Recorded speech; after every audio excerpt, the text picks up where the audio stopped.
Kidneys గురించి మనం ఇప్పుడు తెలుసుకుందాం. కిడ్నీస్ ఏంటంటే ఎక్కడ ఉంటాయి శరీరంలో ఇప్పుడు మనం తెలుసుకుందాం. కిడ్నీ యొక్క పాత్ర ఏంటో ఇప్పుడు మనం తెలుసుకుందాం. కిడ్నీలు అనేవి శరీరంలో వెనక భాగంలో కుడి భాగంలో ఒకటి ఉంటుంది, ఎడమ భాగంలో ఒకటి ఉంటాయి. ఈ కిడ్నీ యొక్క పాత్ర ఏంటంటే శరీరంలో మురికిని, మల్యాన్ని, మోషన్ రావడానికి, యూరిన్ రావడానికి, శరీరంలో ఉండే మురికిని బయటికి నెట్టేసే కెపాసిటీ కిడ్నీలకు మాత్రమే ఉంది, మిగతా అవయవాలకు లేదు. కిడ్నీ ఏంది, బాడీలో ఉండే మురికిని బయటికి నెట్టేసిద్ది. అంటే వాటర్ ఒకవేళ ఎక్కువ అయిందనుకో యూరిన్ ద్వారా బయటికి నెట్టేసి ఎక్కువ ఉండ సాటేమో బయటికి నెట్టేసిద్ది, తక్కువ ఉండ సాట సరి చేసిద్ది. ఇది కిడ్నీ యొక్క పాత్ర.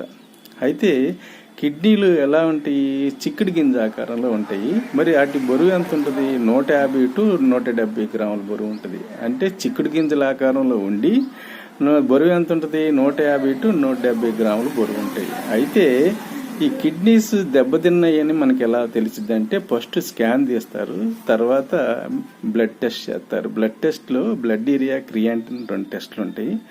అయితే బ్లడ్ యూరియా అనేది మరి స్త్రీలకు వచ్చి 45, మగాళ్ళకైనా లేడీస్కైనా 45 ఉండాలి. క్రియాంటిన్ ఎంత ఉండాలి, స్త్రీలకైతే 1.1 ఉండాలి, పురుషులకైతే 1.2 ఉండాలి.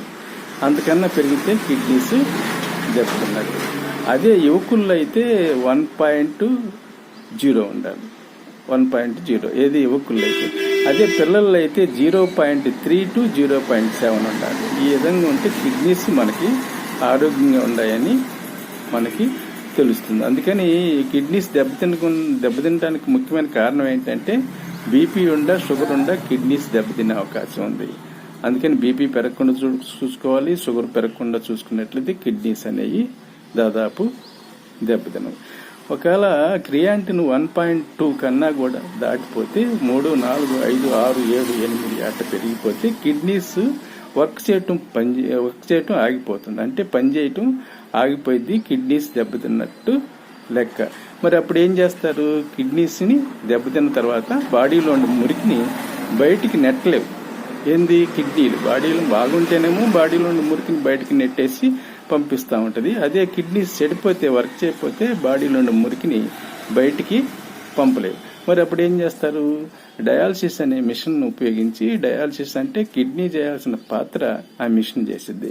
అంటే కిడ్నీ బాగుంటే మురికిని బయటికి నెట్టేసే కెపాసిటీ ఉంటుంది కాబట్టి కిడ్నీ చెడిపోతే ఆ కెపాసిటీ ఉండదు, మురికిని బయటికి నెట్టేయలేదు, పనిచేయవు. అలాంటప్పుడు ఆ మిషన్ కిడ్నీ చేయాల్సింది ఆ మిషను చేసిద్ది అనమాట. అప్పుడు ఆ మిషను శరీరంలో ఉన్న మురికిని బయటికి పంపిస్తూ ఉంటుంది. అయితే 2 రోజులకి, 3 రోజులకి, 4 రోజులకి డయాలసిస్ చేస్తూ ఉండాలి. అంటే మురికి అనేది పెరిగిపోయినప్పుడు కిడ్నీ చేయాల్సిన పాత్ర మిషన్ చేసి బయటికి లాగేసినప్పుడు ఆరోగ్యంగా ఉంటారు. లేకపోతే దడ, ఆయాసం, చిరుచెమటలు, మరి బాగా నీరసం అయిపోవటం, మనసు తగ్గిపోవటం, కాళ్ళకి నీరు రావటం, మగానికి నీరు రావటం, ఊరికి ఆయాసం వస్తూ ఉంటుంది. అదే మురికి లోన పెరిగిపోతే. అదే కిడ్నీస్ బాగుంటే మురికిని బయటికి నెట్టేస్తే ఈ సింటమ్స్, ఈ లక్షణాలు ఉండవు. అదే మురికి లోన ఆగిపోతే ఈ లక్షణాలన్నీ వస్తాయి. అప్పుడు కిడ్నీ చేయాల్సిన పాత్ర ఆ మిషన్ చేసి ఆ మురికినంతా బయటికి లాగేసి కొంచెం ముందుకు జీవించడానికి అవకాశం. ఎప్పుడైతే డయాలసిస్ ఆపేస్తారో అప్పుడు అసలు పేషెంట్ డయాలసిస్ స్థాయికి వెళ్తే బతకటం అనేది చాలా కష్టం. అందుకని బీపీ, షుగర్ని కంట్రోల్ చేసుకుంటే కిడ్నీస్ కూడా బాగుంటాయి, మనం కూడా ఆరోగ్యంగా ఉంటాం. ఇది డయాలసిస్ యొక్క కథ, కిడ్నీ యొక్క పాత్ర. కిడ్నీ మరి ఎంత ఉంటే దెబ్బతిన్నట్టు, ఎంత ఉంటే మామూలుగా ఉన్నట్టు, ఎంత ఉంటే దెబ్బతిన్నట్టు. ఇది కిడ్నీ యొక్క పాత్ర. Thank you. Please subscribe and like. Thank you.